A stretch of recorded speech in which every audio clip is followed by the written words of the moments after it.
नमस्कार मित्रांनो, घरोघरी मातीच्या चुली या मालिकेच्या आजच्या भागात आपल्याला असं बघायला मिळते. सुमित्रा ऐश्वर्याला म्हणत असते की ऐश्वर्या, तू जानकी सोबत जा, तिच्या सोबत जाऊन सोनोग्राफी करून घे. जानकी म्हणते, हो तू सोनोग्राफी कर, म्हणजे कसं आहे, तुला काय हवं नको ते सगळं काय कळेल आपल्याला.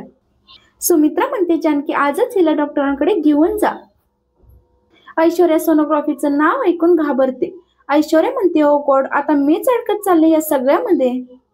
आता काय करू, मला काहीतरी करावंच लागेल. जाऊ दे, जुना फंडाच वापरते. ऐश्वर्या चक्कर येण्याचं नाटक करते.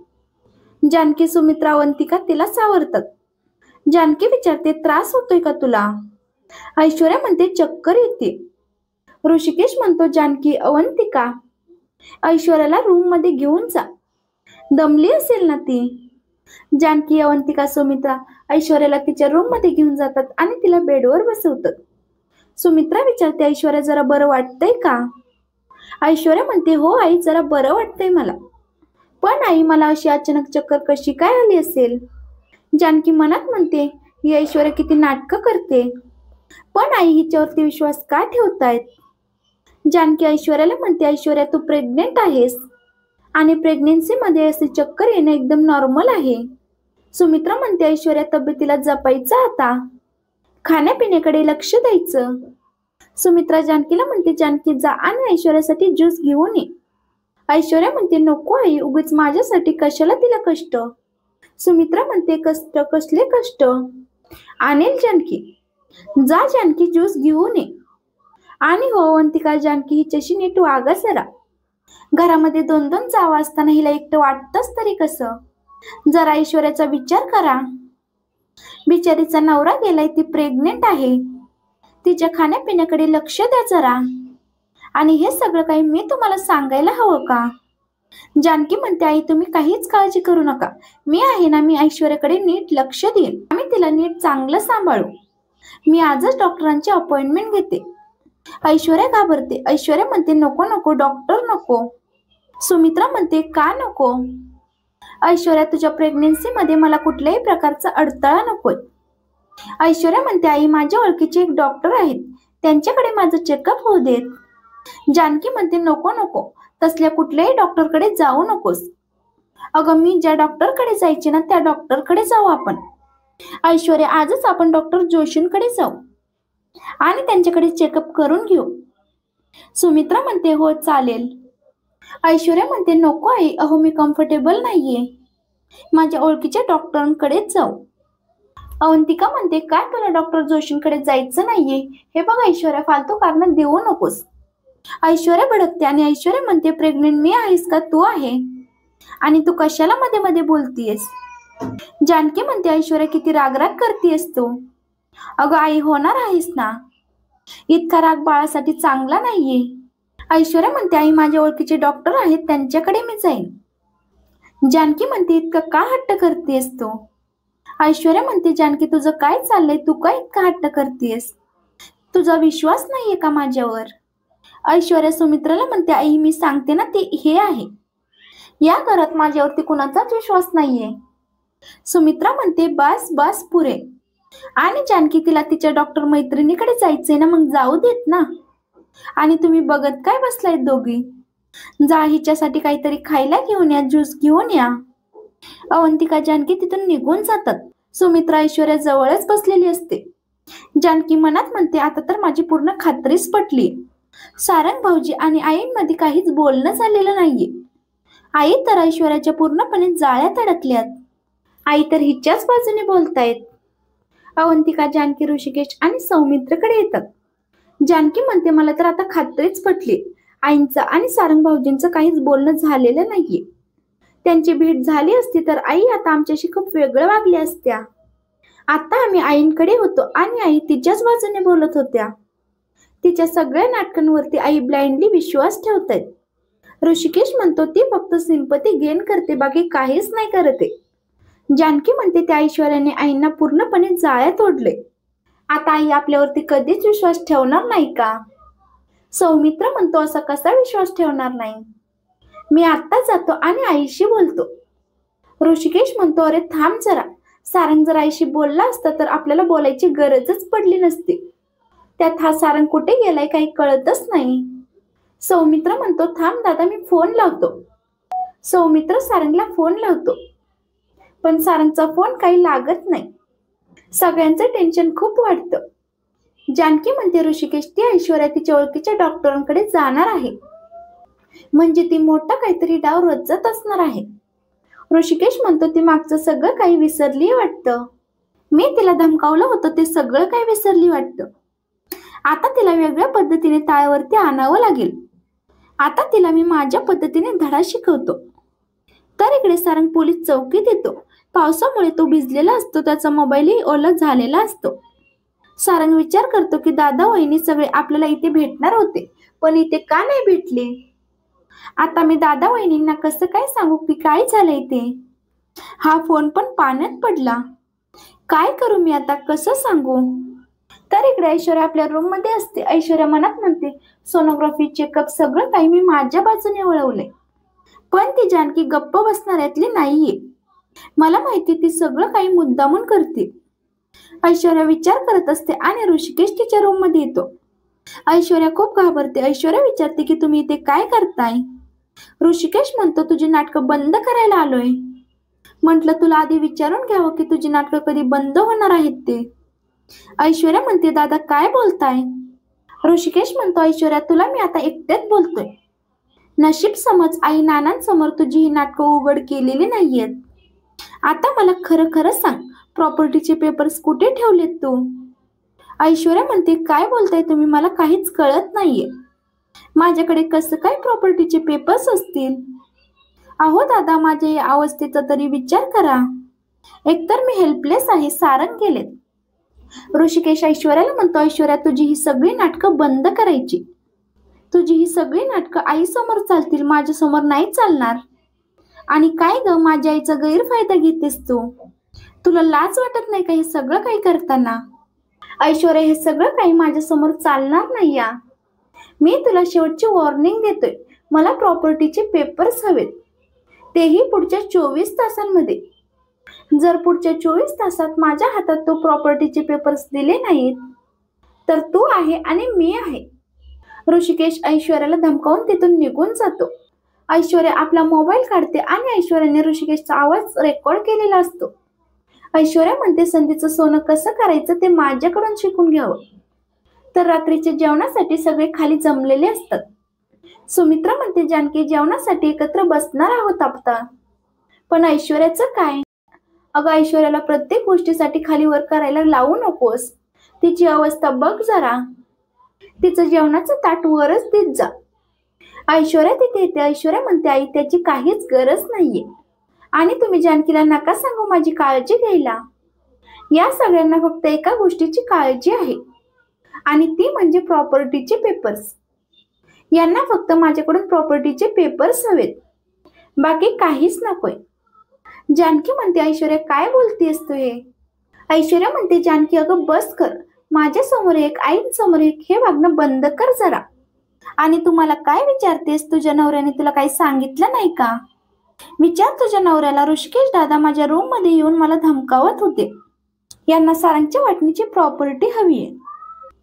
हो ना दादा, बरोबर ना. तुम्हाला तुमच्या नावाची प्रॉपर्टी मिळाली, पण माझी सारंग या जगात नाहीये म्हटल्यावरती त्यांच्या वाटणीची पण प्रॉपर्टी तुम्हाला हवी.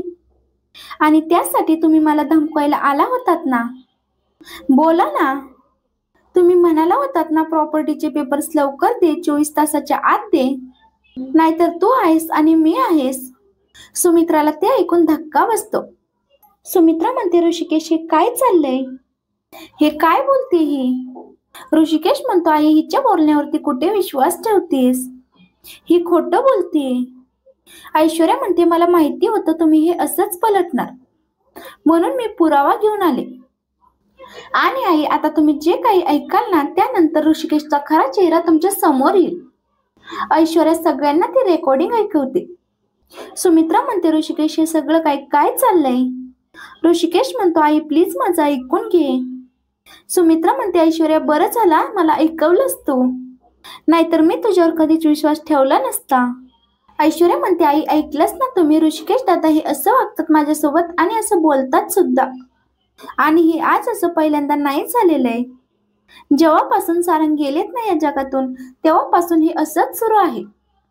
आई, तुमच्या समोर प्रॉपर्टीचे हिस्से झाले होते ना. ऋषिकेश दादांनी प्रॉपर्टीच्या पेपरवरती सह्या केल्या होत्या. आता सारंग या जगामध्ये नाहीये, पण त्यांचा ऊस, त्यांचं बाळ माझ्या पोटामध्ये वाढतंय. तुम्ही सगळ्यांनी मिळून माझी मदत करायला हवी. पण तुम्ही थोरले दीर आहात, भावासारखे आहात. आधार द्यायचा सोडून मला धमकावता. सारंग या जगात नाहीये म्हटल्यावरती त्यांची प्रॉपर्टी तुम्हाला हवी, काही वाटत नाही का तुम्हाला? ऋषिकेश ऐश्वर्याच्या नाटकांना वैतागतो. ऋषिकेश म्हणतो, ऐश्वर्या बस कर तुझी ही सगळी नाटकं. ऋषिकेश सुमित्राला म्हणतो, आई ही ऐश्वर्याची सगळी नाटकं आहेत. ती आपलं घर गिळण्याचा प्रयत्न करते. तिने आपल्या नानांना संपवण्याचा प्रयत्न केला. आपली कंपनी खड्ड्यात कशी जाईल याचा प्रयत्न केला. पण आम्ही सगळे हिला पुरून उरलो. आम्ही सगळेजण हिला पुरते ओळखून आहोत, म्हणून आम्ही हिच्या नाटकांना फसत नाही. पण शेवटी हिने तुला स्वतःच्या जाळ्यात ओढलंच. ही असली सगळी फालतू नाटकं करते आणि तुझ्या समोर येऊन कांगावा करते. सुमित्रा म्हणते, ऋषिकेश बाद झालं, बास कर आता.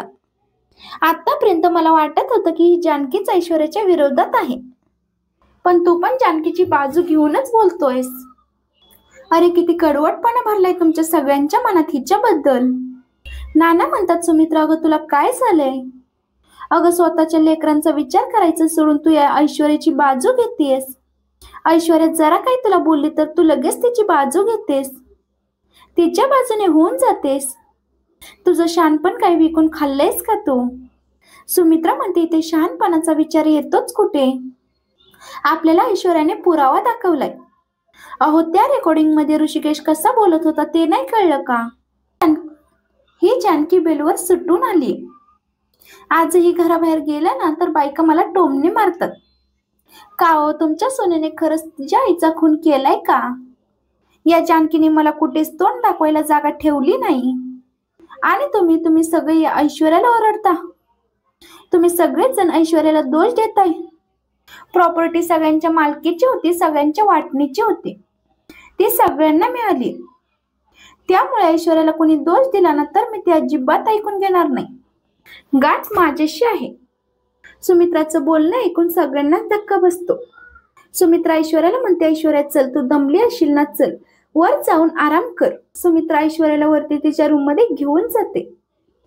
सुमित्रा तिला बेडवर बसवते आणि विचारते, ऐश्वर्या थकली असशील ना? ऐश्वर्या म्हणते, नाही आई, पण ऋषिकेश दादा सारखं धमकावत असतात मला. सुमित्रा म्हणते, तू अजिबात काळजी करू नको, मी तुझ्या पाठीशी आहे. जानकी आणि ऋषिकेशने घरातल्या सगळ्यांना त्यांच्या बाजूने वळवण्याचा प्रयत्न जरी केला ना तरी पण मी तुझ्या पाठीशी आहे. तू आता रिलॅक्स बस. तुझ्यासाठी काही घेऊन येऊ का? दूध आणू का?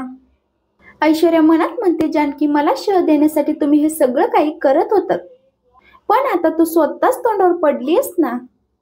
आता तू आणि तुझा नवरा माझं काहीच बिघडवू शकणार नाही. तर दुसऱ्या दिवशी सगळे सारंगकडे येतात. सारंग सगळं काही सांगतो. जानकी म्हणते, मला वाटलंच होतं हे असं काहीतरी होईल. मी आईंना आधीच सगळं काही सांगायला हवं होतं. सारंग म्हणतो, वहिनी अगं मी आईला सगळं काही सांगितलं होतं. सारंगला आठवतं की त्या दिवशी सुमित्रा रूम मध्ये सारंगचा फोटो बघत रडत बसली होती आणि सारंग वेश बदलून तिच्या रूम मध्ये येतो. सुमित्रा सारंगला ओळखू शकत नाही. ती सारंगला बघून घाबरते. ती म्हणते की कोण आहात तुम्ही आणि अशा हात का घुसताय? सुमित्रा सगळ्यांना मोठमोठ्याने आवाज देणार असते. सारंग तिला थांबवतो आणि सारंग म्हणतो, आई मी आहे, मी अगं मी तुझा सारंग आहे. सारंग खोटी दाढी मिशी सगळं काही काढतो आणि सुमित्रा समोर उभा राहतो. सारंगला जिवंत बघून सुमित्राला तर खूपच आनंद होतो. सुमित्रा सारंगला मिठी मारते आणि रडायला लागते. सुमित्रा म्हणते, सारंग तू तर जिवंत आहेस रे, तू कुठे होतास? सारंग पुढे जे काही घडलं ते सगळ्यांना सांगतो. सारंग पुढे म्हणतो, इतकं सगळं घडल्यानंतर, मी एवढं सांगितल्यानंतर सुद्धा आई अशी का वागते हे माझं मलाच कळत नाहीये. ऋषिकेश म्हणतो, त्या ऐश्वर्याने काहीतरी जादू केली असेल आईवरती. जानकी म्हणते, तेच तर कळत नाहीये ना. आईंना जर सगळं कळलंय तर त्या आपल्या बाजूने का नाहीयेत? अवंतिका म्हणते, मी तर म्हणते ना आईंना सगळं काही सांगून टाकूयात. ऋषिकेश म्हणतो, नाही या, तसं आपल्याला काहीच करता येणार नाही. प्रॉपर्टीचे पेपर्स अजूनही तिच्याकडे आहेत. जानकी म्हणते, ऋषिकेश अगदी बरोबर बोलतायत. पण आई अशा नाहीयेत. आधी त्यांचा गैरसमज झाला होता. आधी त्यांना योग्य अयोग्य याच्यातला फरक कळायचा. सारंग म्हणतो, वहिनी, अगं मला तर असं वाटलं होतं की माझ्याकडून सगळं सत्य कळल्यानंतर आई ऐश्वर्याकडे जाईल. पण कसलं काय, माझ्याकडून सगळं काही ऐकून सुद्धा आई अजून शहाणी कशी काय झाली नाही मला तर काही कळतच नाहीये. तेवढ्यात तिथे सुमित्रा येते. सुमित्रा म्हणते, झालीये मी शहाणी, पुरती शहाणी झाली. सगळे सुमित्राकडे बघतात. सुमित्रा म्हणते, जेव्हा मला सारंगने सांगितलं ऐश्वर्याने कट रचला होता, ऐश्वर्याने सगळं काही प्रेग्नेन्सीचं खोटं नाटक केलं, सगळं काय काय सांगितलं, तेव्हा मला त्या ऐश्वर्याचा इतका राग आला होता ना. मला असं वाटलं की आत्ताच जावं त्या ऐश्वर्याकडे आणि 2 मुस्कटात द्यावे आणि एकदाच काही सोक्ष मोक्ष लावून टाकावा. पण मला माहिती होतं की या सगळ्याचा काहीच फायदा होणार नाही. ती ऐश्वर्या या सगळ्याच्या पलीकडे गेली. त्यामुळे आता आपण तिला जन्माची अद्दल घडेल असं काहीतरी करायला हवं. सुमित्रा आपल्या बाजूने आहे हे बघून सगळ्यांना खूप आनंद होतो. आणि आपला आजचा हा भाग इथेच संपतो. तर मालिकेच्या पुढील भागात आपल्याला असं बघायला मिळतंय, सुमित्रा जानकीला म्हणते, जानकी तू शंख फुंकायला घे, आता ऐश्वर्या विरोधाचं महाभारत सुरू झालंय. ऋषिकेश म्हणतो, आता आपण सगळे पांडव बनून ऐश्वर्याचा नाश करू. जानकी म्हणते, युग कुठलंही असू देत, अंत मात्र फक्त वाईटाचाच होतो. सौमित्र म्हणतो, आता रणदिवेंच्या स्टाईलने ऐश्वर्याचा निकाल हा लावायचाच. सगळे एकावर एक हात ठेवतात आणि ऐश्वर्याला हरवायचं असं ठरवतात. असेच मालिकेचे पुढील अपडेट्स पाहण्यासाठी आपल्या चॅनलला नक्की सबस्क्राईब करा. धन्यवाद.